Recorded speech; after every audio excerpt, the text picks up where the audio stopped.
directo, ¿ok? Neurona motora. Ahora, la neurona motora superior, ¿de dónde a dónde va? Corteza cerebral, tallo cerebral, hasta anterior de la médula espinal, sencillo. No hay que darle tanto. ¿Ok? ¿Sabes? Neurona motora inferior, ¿cuál es el trayecto de la neurona motora inferior?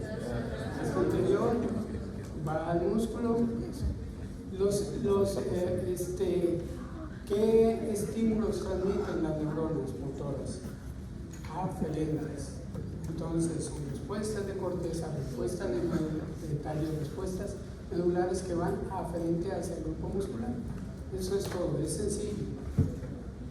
Si nos metemos en más complicaciones, eso es para los neuroanatomistas y los neurólogos. Nosotros tenemos que entender lo básico, ¿ok? Y lo básico va a ser lo que se le va a preguntar en sus exámenes. ¿Cómo vamos en cuanto al primer tema de cefaleas? ¿Ya está listo para mañana? ¿No? Es el jueves, ¿no? ¿Será? Esperemos que así sea. Bueno, vamos a avanzar entonces. Esto ya lo vimos ayer.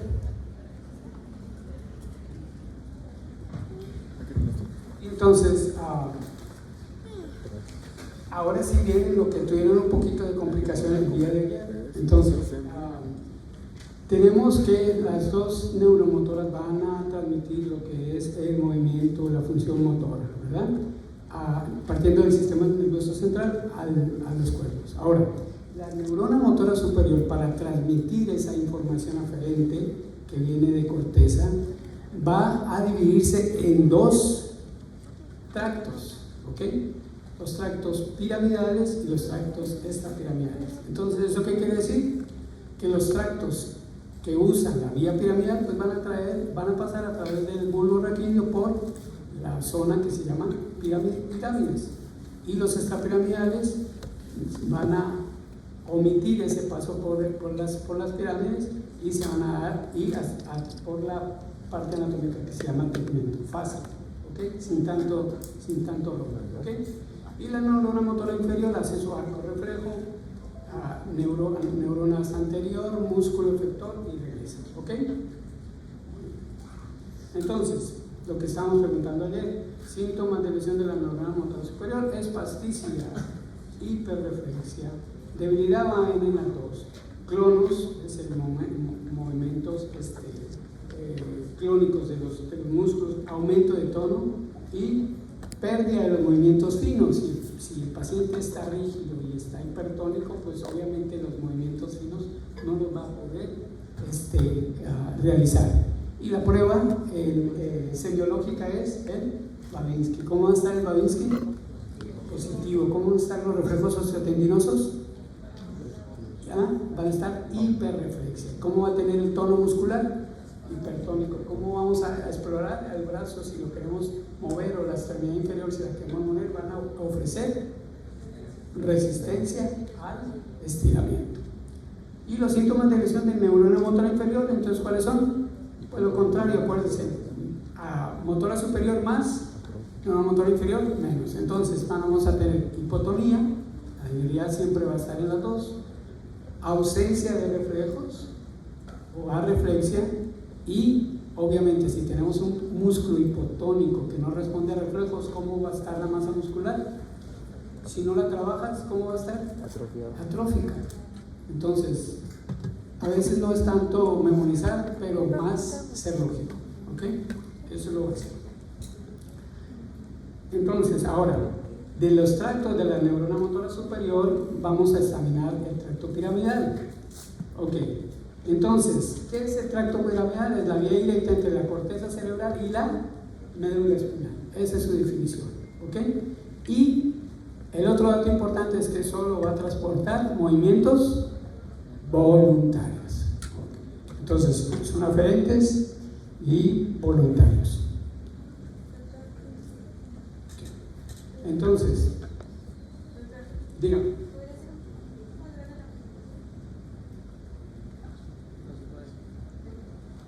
¿Está bien?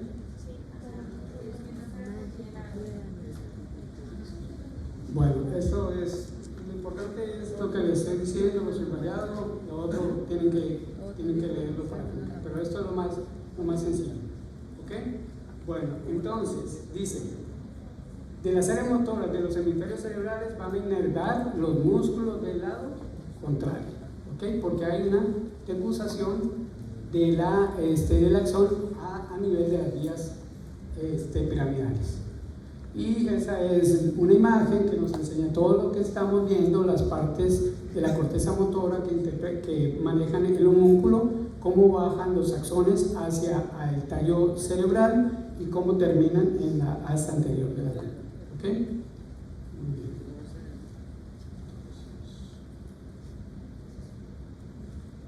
Esto no es más que para reafirmar los datos de las zonas de la corteza cerebral, las neuromotoras que afieren hacia estas partes del cuerpo la actividad motora. Ahora, el tracto extrapiramidal de la neurona motora superior va a ofrecer, ahora es una conexión indirecta, ¿ok? Las fibras van a rodear lo que es las pirámides y van a pasar directamente a través del tegmento en el tallo cerebral y van a llegar hacia las neuronas.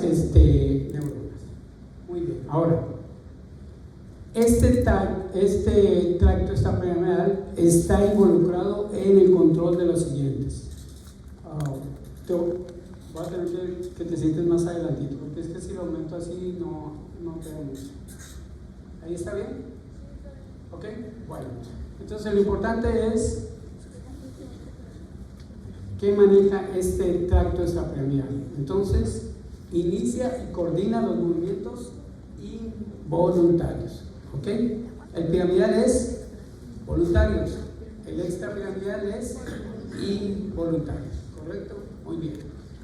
¿Cuáles son esos movimientos involuntarios? Pues un ejemplo de eso son los reflejos.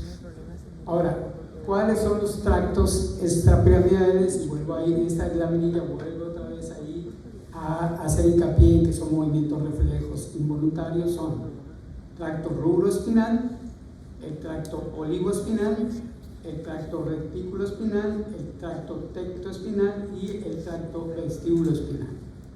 Entonces, como se han dado cuenta aquí, el cuerpo de la neurona motora no está en la corteza cerebral, sino que está a nivel de tallo cerebral en regiones específicas del tallo. En el rubro espinal, el olivoespinal, la reticuloespinal, el tectoespinal y el vestíbulo espinal. Y de ahí va a controlar los movimientos involuntarios reflejos. ¿Correcto? ¿Está bien?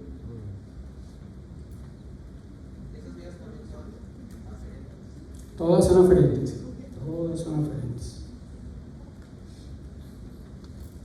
Ok, entonces, lo que les estaba comentando, a diferencia de los tractos piramidales, la aferencia de estos mensajes motoros no se va a iniciar en la corteza cerebral, sino en esas diversas estructuras situadas en el interior del cerebro, y va a regular otra vez actividades importantes como son marcha, postura, tono muscular, niveles de alerta, conductas instintivas como miccionar, defecar y copular. Entonces, en resumidas cuentas, el extrapiramidal, movimientos involuntarios, tono muscular, marcha y postura, conductas instintivas, control de micción, control de defecación y control de copulación, que eso nos lleva a control de esfínteres. ¿Ok? Esos son los tractos que son principales en la vía extrapiramidal, y volvemos otra vez a recalcar ahí las funciones: tono muscular, movimientos automáticos y movimientos asociados. Bueno, entonces esta es nada más para que podamos revisar la vía rubroespinal. Sale de esta región del mesencéfalo, ahí está el cuerpo de la primera motoneurona, inicia en el núcleo rojo, que es ese puntito que ven allí, y después va a descender decusando, o sea, cruzándose hacia el lado posterior a través del cerebelo y llegando hasta anterior de la médula espinal. Ahora, lo que me interesa es que sepan las funciones. La vía neuroespinal va a controlar los músculos flexores de los miembros, ¿ok?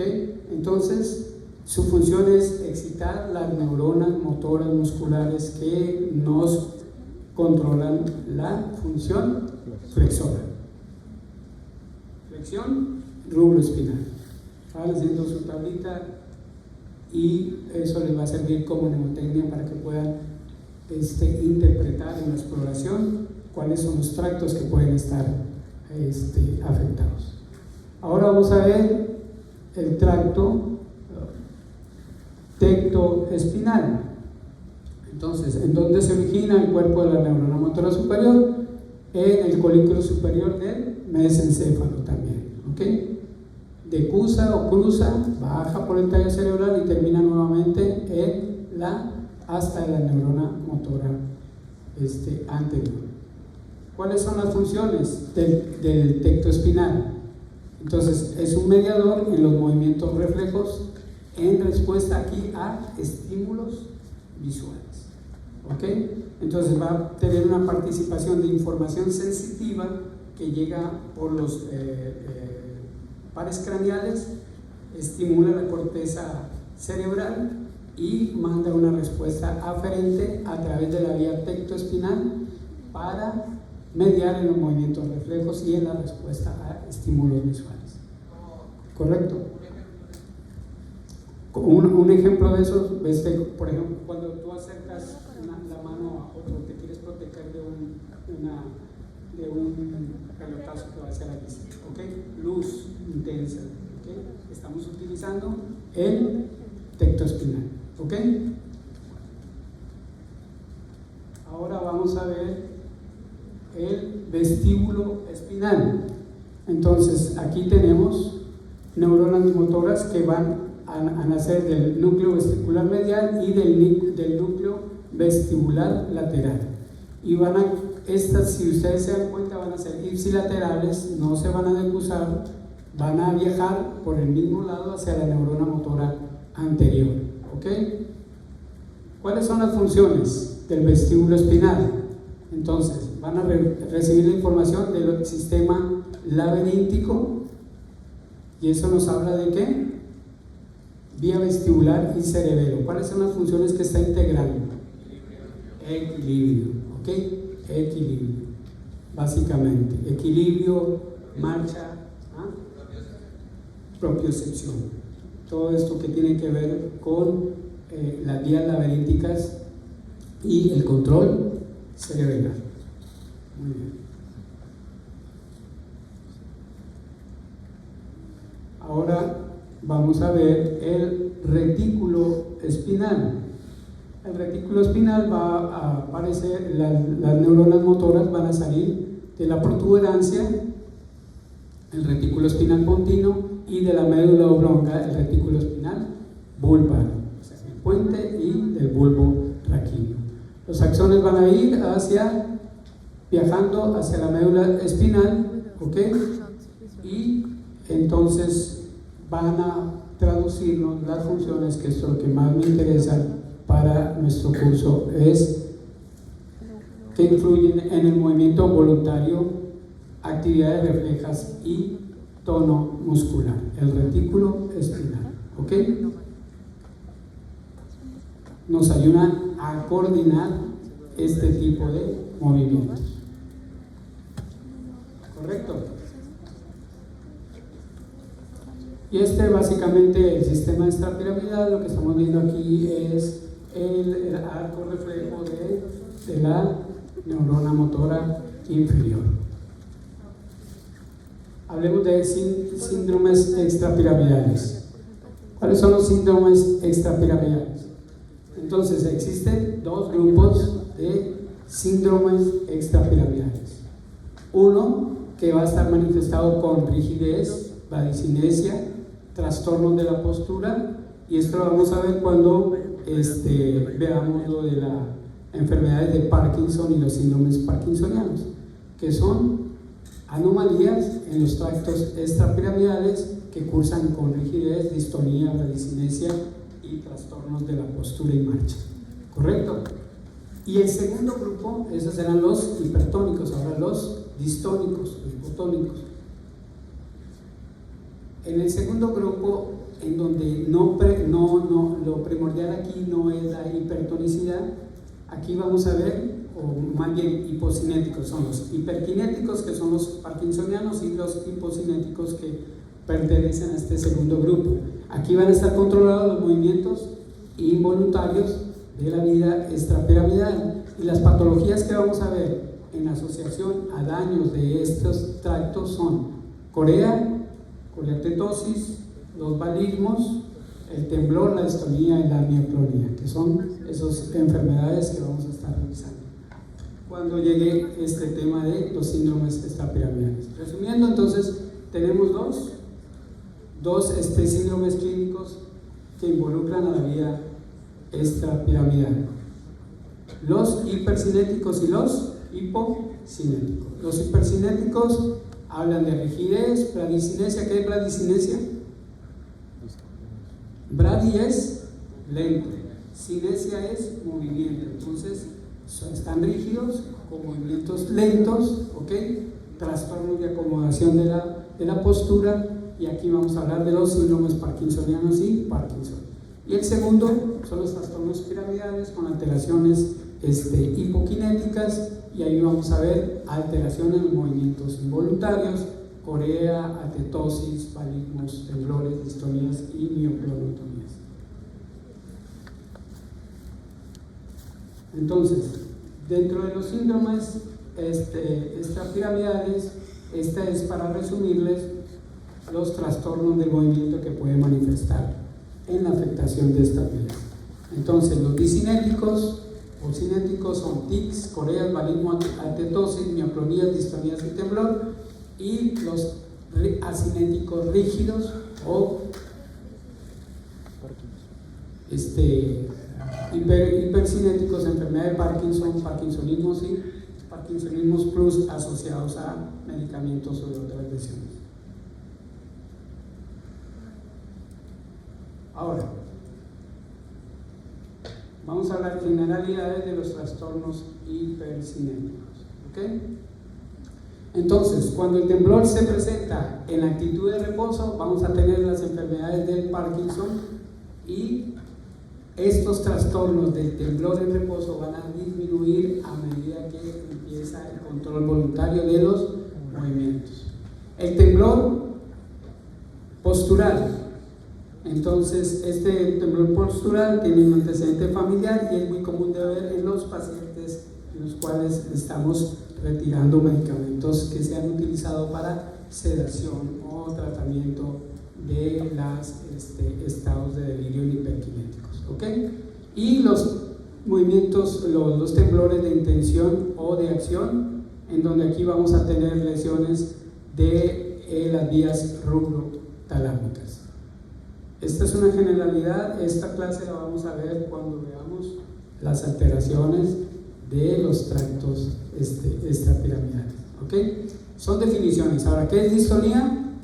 Entonces, es una alteración en el tono muscular, está asociado mayormente a lesiones estructurales y lesiones en el tálamo. Entonces, estructuras motoras y lesiones talámicas nos van a dar las distonías. Y la definición de mioclonías, que son movimientos muy rápidos y repentinos, y lo vamos a ver cuando estemos estudiando los trastornos de los síndromes extrapiramidales. Definiciones de atetosis. ¿Qué es la atetosis? Entonces, son movimientos rectantes, ¿ok? Aparecen en las porciones distales de la enfermedad, cuando los pacientes van a dar la marcha y hacen con su pie este movimiento, ¿ok? Ahí estamos hablando de definición de atetosis, ¿ok? ¿Qué nos indica una alteración de esos movimientos rectantes y que aparecen en las zonas distales de las extremidades, que va a haber una lesión a nivel del tálamo, a nivel del glóbulo pálido o a nivel del putamen. Ahora, ¿qué es la corea? Entonces vamos a definir que son movimientos involuntarios, anormales, de las extremidades distal, manos y pies, y son movimientos que semejan la postura de los dedos en los teclados del piano. Allí no hay un control, se manifiestan de manera irregular, son repetidas, no llevan un ritmo, un patrón esquemático, pero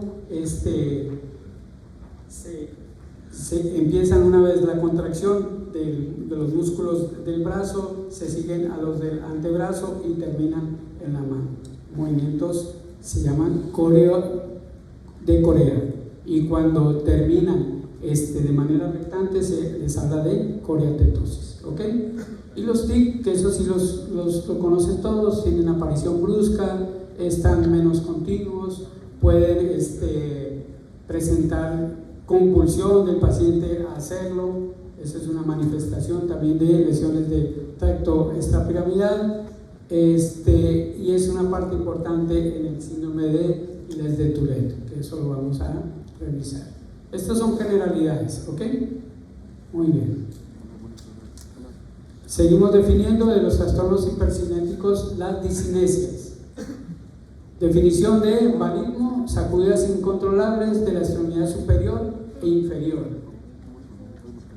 Y están hablando de lesiones de los núcleos subtalámicos y contralaterales. Si se han dado cuenta, todas las regiones que controlan este músculo, estos síndromes de corea, de atetosis, de tics, todos están involucrados alrededor del tálamo.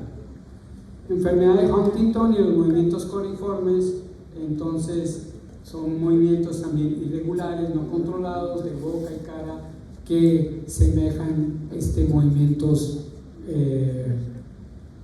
de tipo danza o de vamos a ver esos ejemplos, se los voy a mostrar en un video para que los puedan definir. ¿Ok? Muy bien. Ahora, la enfermedad de Parkinson, entonces allí vamos a encontrar los trastornos hipocinéticos, la cinesia y la bradicinesia. ¿Qué es la cinesia? La dificultad para iniciar con los movimientos, y la bradicinesia es la acción de esos movimientos de una manera lenta, va con velocidad y amplitudes están disminuidas. Ahora, en cuanto a la neuroquímica, estos tres son los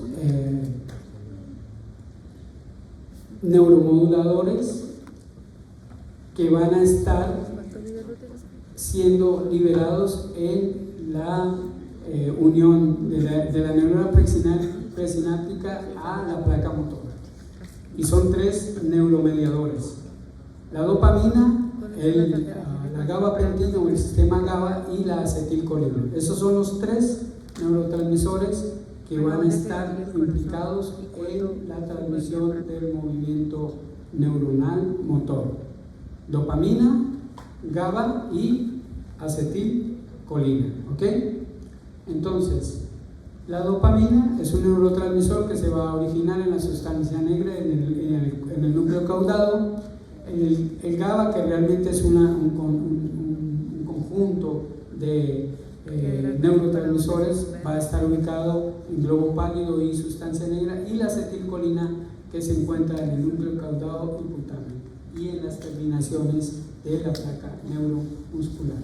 Esto es para que sepamos que estos son los tres neurotransmisores que forman parte de este sistema motor efector, y que son los que vamos a estar modulando y manejando cuando aplicamos las terapias para las diferentes enfermedades que tienen que ver con las alteraciones neuromotoras. Hablemos un poquito entonces del síndrome de neurona motora inferior. Entonces, hablábamos, ¿no?, de las interconexiones que hay en la neurona motora inferior a través del ganglio, llegan la información al músculo y retornan otra vez cerrando el círculo hasta posterior. ¿Okay? Ahora, ¿cuáles son los daños que pueden causarse en este tracto de neurona motora inferior? Se pueden dañar por compresión, se pueden dañar por sección, se pueden afectar por infección y se pueden también causar patología por degeneraciones de otro tipo de causas químicas, etcétera, etcétera. ¿Okay?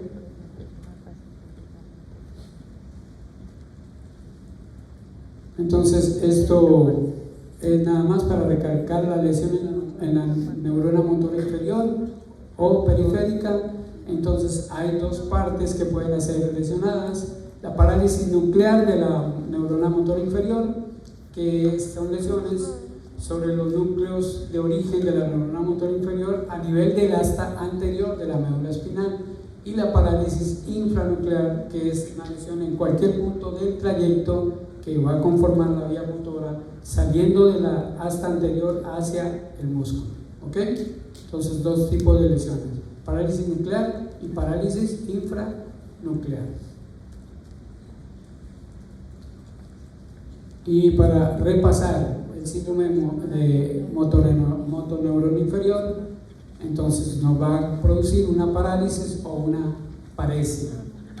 ¿Cuál es la diferencia entre parálisis y paresia?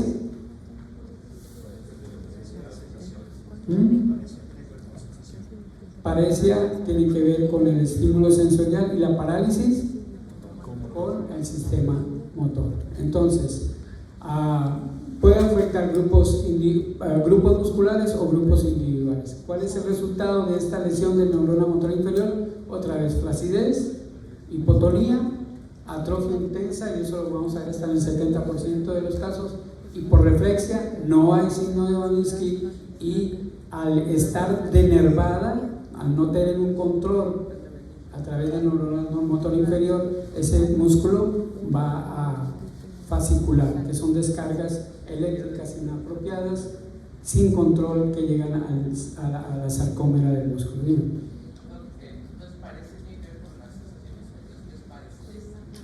Parestesia o paresia son datos similares. ¿Ok? Ahora, cuando hablamos de hemiparesia, estamos hablando de una lesión que no compromete en totalidad el grupo muscular. ¿Ok? Entonces, hay plegia, hay ausencia total de movimiento. ¿Ok? Y paresia es una disminución del movimiento, no es en totalidad. Y ahora sí, parestesia sí tiene que ver con sensación. Sí, parecia, el libro lo mostraba como debilidad. Debilidad, así es. Entonces, una corrección ahí. Parecia es debilidad muscular sin llegar a la parálisis, y plegia es parálisis total. ¿Ok? Valga la pena ¿cómo se llama? Esa clarificación. Y aquí esta tablita es para que vean los neurona motora superior y neurona motora inferior.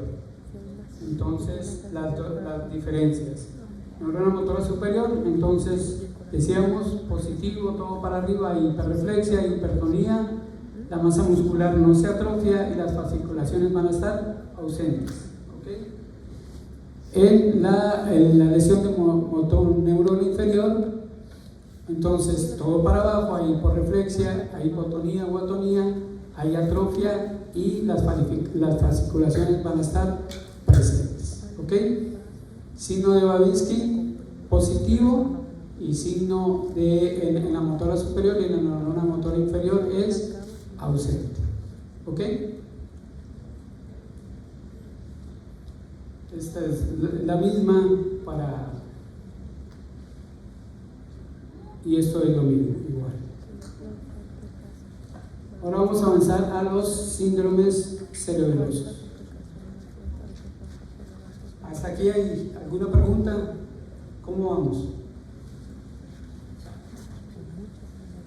Parece complicado, pero realmente si se dedican a estudiar estas cositas que son las básicas, lo que deben de aprender, van a tener claro lo que es los síndromes de neurona motora inferior y neurona motora superior. Las vías extrapiramidales y las vías piramidales, y ya las patologías las vamos a ir revisando poco a poco.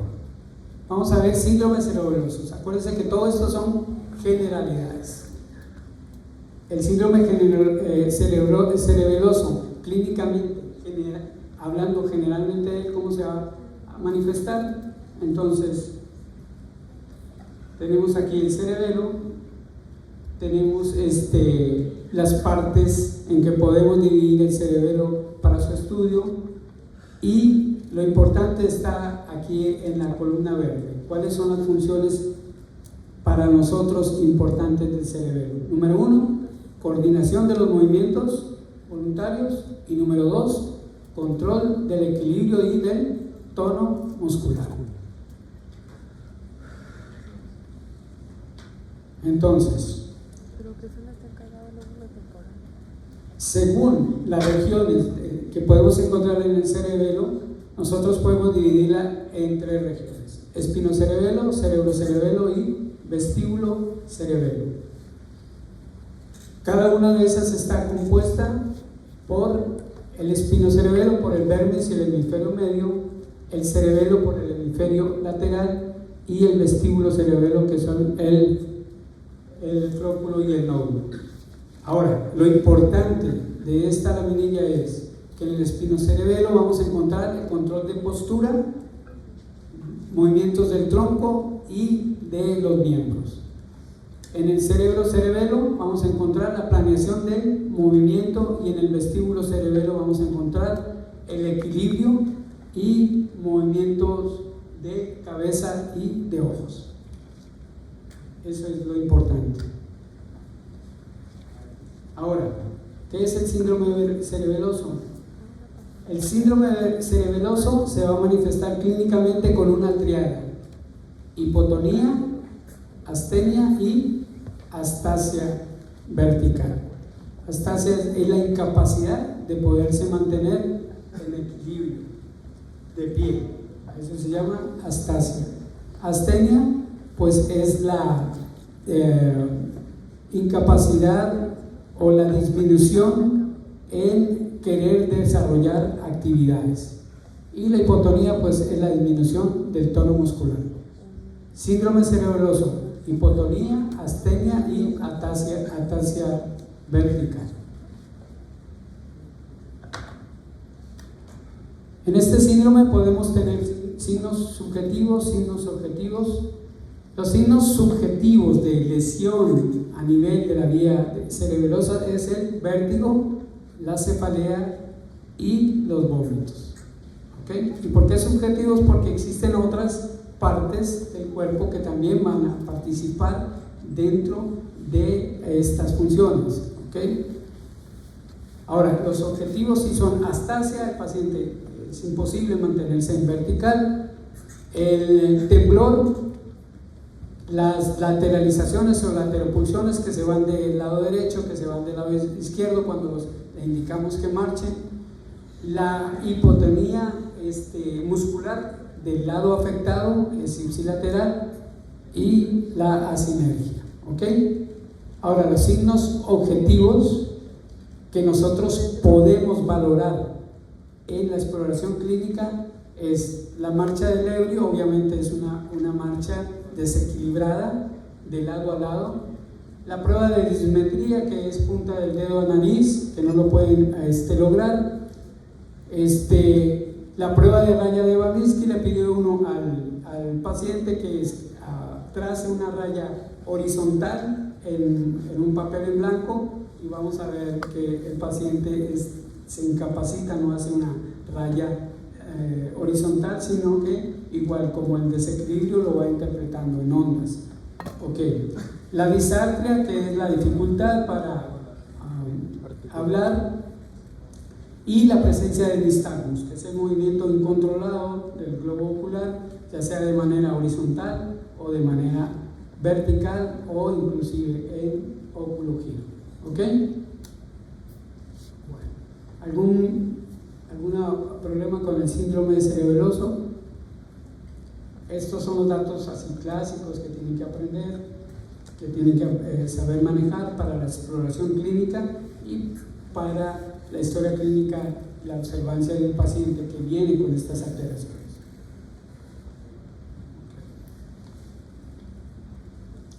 Y podríamos aumentar a través de cada zona del síndrome cerebeloso del Verniano, el cerebeloso hemisférico, y ahí vamos a encontrar diferentes alteraciones clínicas que podemos observar. Nada más se las traigo para información. Realmente, si es demasiada información, pero lo básico es que el cerebelo controla el equilibrio y el estado de los movimientos en ese aspecto. Ahora, ¿cuál es la etiología del síndrome cerebeloso? Esto sí es importante. ¿Cómo podemos presentar lesiones en el cerebelo? Entonces, puede ser por anomalías congénitas, por lesiones neoplásicas, trastornos degenerativos neuronales, lesiones vasculares como infartos en esas zonas, lesiones infecciosas como la cerebritis o la cerebritis, la infección del cerebro encéfalo, y las lesiones desmielinizantes que tienen que ver directamente con el axón. Ejemplos de cada una de ellas, por ejemplo, anomalías congénitas, está la agenesia, obviamente del cerebelo, el síndrome de Arnold-Chiari, el síndrome de Dandy-Walker. Eso es para que es cuestión informativa, no nos vamos a dedicar a ver todos esos síndromes, pero debemos de saber que son partes etiológicas y manifestaciones de esto. El meduloblastoma, que es una neoplasia, es un blastoma medular.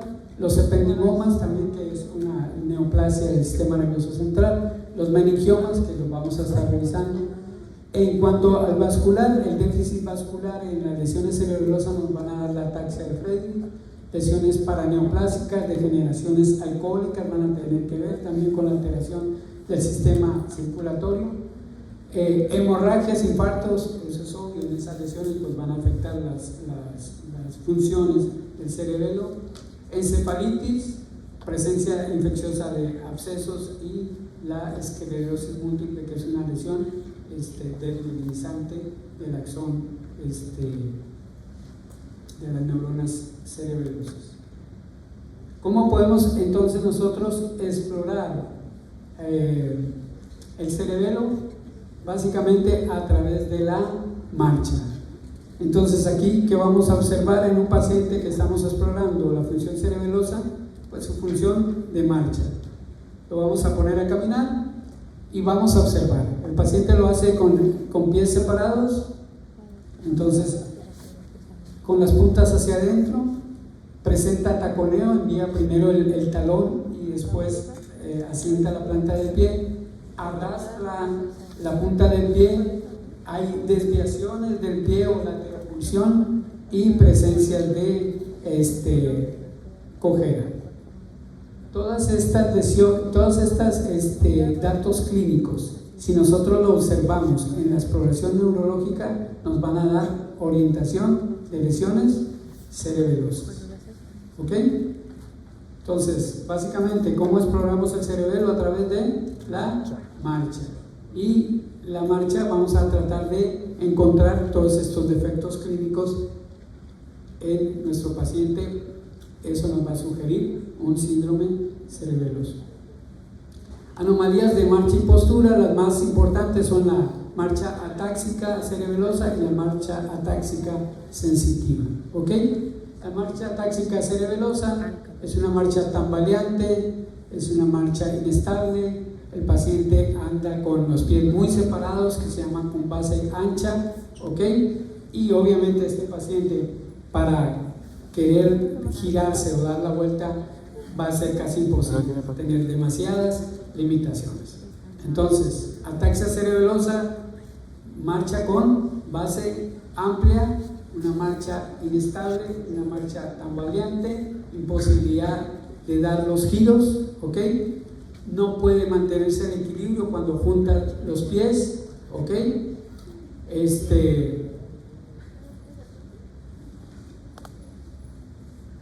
Y obviamente los datos de la dismetría, la presencia de nistagmos y el temblor intencional. El temblor intencional, al quererle acercarle un objeto para que lo tome, el paciente va a presentar ese tipo de temblor. Y la ataxia sensitiva, que es el otro anomalía de la marcha con daño cerebeloso. Entonces aquí estos pacientes no pueden mantener la postura, hay lesiones desmielinizantes y polineuropatías de los cordones de la médula espinal. Entonces el paciente tiene una disfasia, tiene una hipotonía, el paciente lanza el pie hacia adelante y hacia afuera y lo deja caer, entonces apoya primero el talón y posterior pasa a la punta del pie, ¿okay? Siempre requiere de la ayuda de la visión para estar orientándose hacia dónde va a dirigirse en su marcha.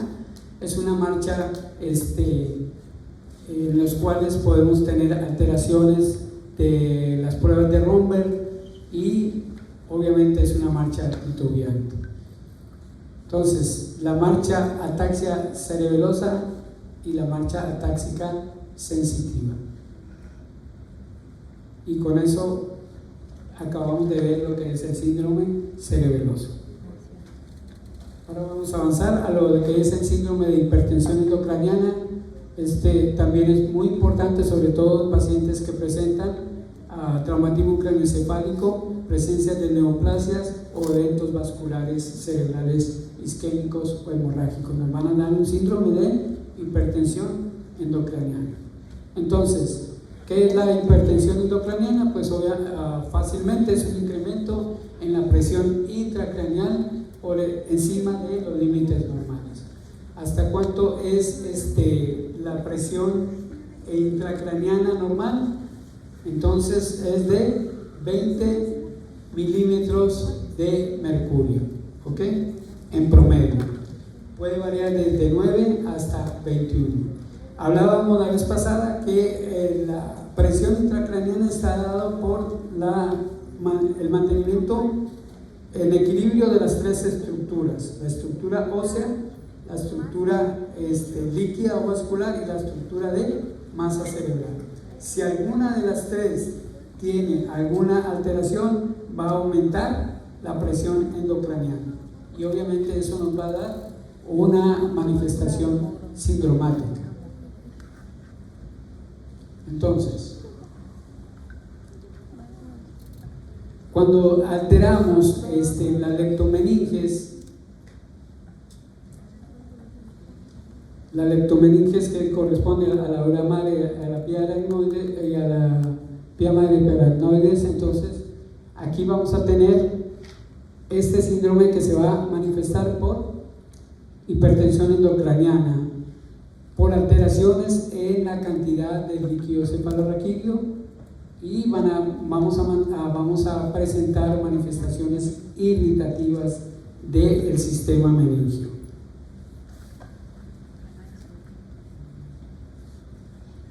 ¿Cuáles son los síntomas de hipertensión endocraniana? Entonces, generales es cefalea, vómitos y edema de la papila. Y aquí es muy importante que recordemos la tríada de Cushing. Esto lo vamos a ver mucho en pacientes con traumatismo craneoencefálico, en pacientes con lesiones ocupativas del encéfalo, ya sea por hemorragia o por neoplasias. Vamos a ver la tríada de Cushing. ¿Cuál es la tríada de Cushing?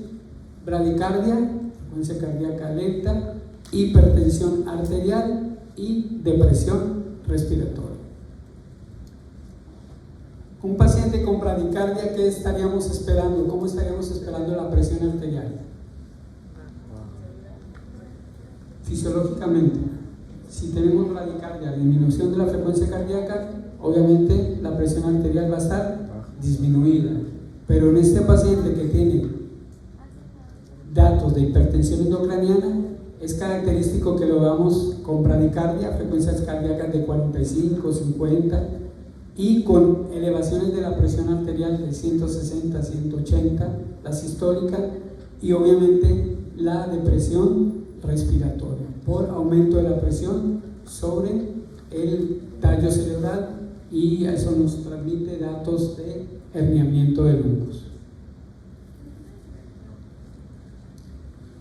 ¿Cuál es la presentación clínica del síndrome de hipertensión endocraniana? Puede debutar con crisis convulsivas, obviamente nos puede dar datos de signos meningios cuando están afectadas las leptomeningis, y en el paciente pediátrico vamos a ver un aumento de tensión en las fontanelas. ¿Cuál es la etiología del síndrome de hipertensión endocraniana?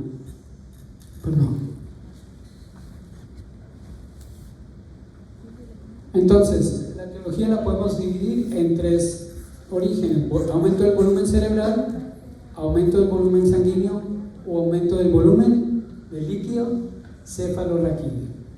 Entonces, aumento del volumen cerebral por procesos expansivos intracraneales, ya sean tubones, ya sean colecciones subdurales por hematomas, quistes en la aracnoides o abscesos cerebrales. Todos esos son procesos expansivos intracraneales que nos aumentan la presión endocraniana. Edema cerebral: si la masa del encéfalo se ve aumentada de volumen, va a darnos datos de presión intracraneana elevada. Y lesión hipóxico-isquémica, porque también vamos a tener edema, nada más que con participación de lesión neuronal y axogénica.